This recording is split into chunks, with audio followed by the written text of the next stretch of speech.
Penguin Random House Audio presents The Merry Dredgers by Jeremy C. Shipp. Read for you by Gisela, Chípe. To everyone I've lost, who I speak with in my dreams. Chapter 1. When I first started working as a princess, I felt a little self-conscious peeking through a gap in the fence into a client's yard. Nowadays, it comes as second nature. Through a knothole, I see a French bulldog in a polka dot bow tie, squirming on his back and sunning his round, speckled belly. I also see a rustic-looking shed with a massive window. In the window, I see the severed heads of bobcats and boars and black bears. I wonder for a moment if the hunter who owns this shed only kills animals that start with the letter B. No, there's a sheep's head right there. Ah, but is it a bighorn sheep? My attention shifts away from the shed because a little girl appears with glittery stickers covering her arms like tattoo sleeves. She tickles the armpits of the French bulldog for a while, and then she lies down beside him on the well-manicured lawn. A boy with a buzz cut appears and drops a balloon onto the girl's stomach. The taxidermy shed gives me Norman Bates vibes, but at least there are actual children at this children's party. That isn't always the case. Now and again, guys will book you for a bachelor party, or worse. I haven't experienced this myself, but I visit the princess forums, and I read the stories. Now that I'm feeling somewhat safe, I make my way to the front of the house where I make my grand entrance. Sometimes a parent will speak with me one-on-one before leading me to the heart of the party. But most of the time, I'm greeted at the door by a horde of wide-eyed, yipping children. This time around, 3 girls spill out of the front entrance before I can even ring the doorbell. Children soon surround me on the front porch, and I sing the greeting song. Or croak is more accurate, as this is my 7th party this week, and I'm losing my voice. To those children who come close enough, I gently tap them on the head with my magic wand. After I finish singing, a young mother shakes my hand and leaves behind a smear of frosting on my glove. She tells me her name, although her voice is too soft for me to hear it, and she leads me into the house to the birthday girl, who also politely shakes my hand. While I sing the girl the birthday princess song, she stares down at an astronaut doll bent in strange angles on the hardwood floor. Even when I present her with a magic wand of her very own, she takes it without looking at me and doesn't say a word.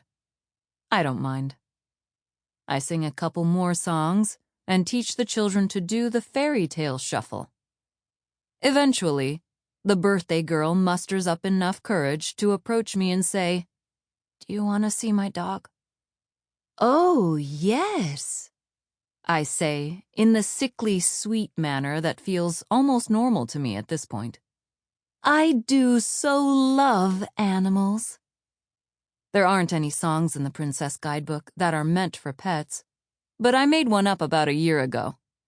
Through song, I tell the French bulldog that his heart is full of gold and that his nose is very cold. I won't be winning any Grammys for my lyrics, I know, but the kids gobble this ditty up. One of the good things about princess work, compared to my other jobs, is that time almost always passes swiftly. One minute I'm painting a golden tiara onto a girl's chubby face, and the next, I'm packing my rainbow duffel bag to head out. Before I leave the yard, the girl with stickers covering her arms hops toward me. "Are you a real princess?" she says. "What do you think?" I say, because according to the guidebook, a princess can't answer a question about her true identity with the truth, or with a lie. The girl stares at me with her head tilted far to the side. After a few moments of scrupulous inspection, she peels a tiger sticker off her arm and holds the object out to me. "You can have this if you want." "Thank you ever so much." I take the sticker, and the girl waits silently until I press the gift onto my arm. Then she dashes away. On my way back to the house, I have to pass by the taxidermy shed. I see a bison and bunnies, and what might be a band-tailed pigeon. I see the open-mouthed face of a black bear, forever roaring in agony, or anger, or some combination of the two. I wonder why the hunter only keeps the heads, and what he does with the bodies. Does he pile the headless corpses in a pickup truck and dump them gracelessly in a landfill? Does he sell the carcasses to some eccentric artist who attaches mannequin heads to the torsos and displays them in his living room? The buzzcut kid stands near the shed with a stone in his hand that looks much too large for him to lift, but somehow he's managing the feat. He tosses the stone at the glass, and I hold my breath. Thankfully, the stone turns out to be made of foam or some other harmless material. I keep walking. Back inside the house, I find the young mother whispering to someone on her phone.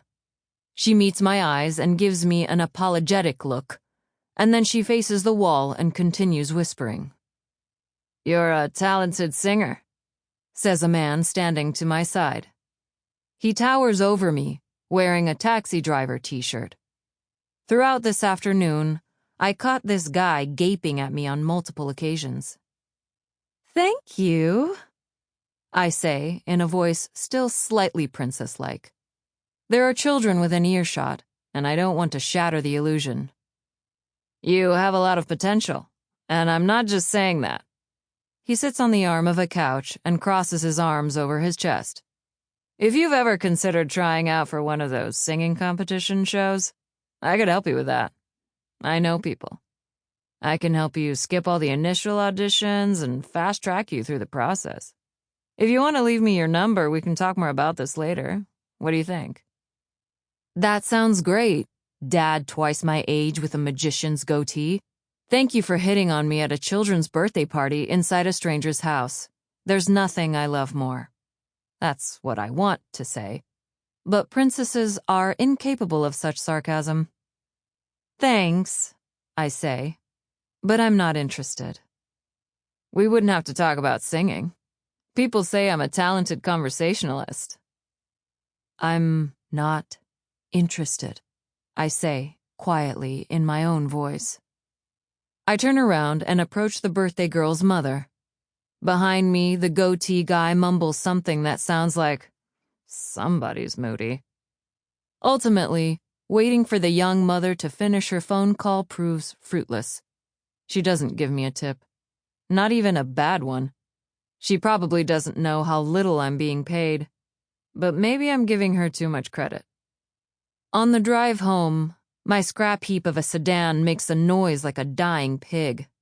I don't have the cash or credit or energy to deal with a shrieking vehicle right now, so I turn up the volume of my podcast and try to drown out the cacophony. It doesn't really work. Eventually, I turn off the podcast because I'm not paying enough attention. I'm thinking about everything I want to do tonight. There's always so much I want to do after work. But as the drive continues and the fairy tale fades, my adrenaline rush becomes an adrenaline walk, which will become an adrenaline crawl into bed.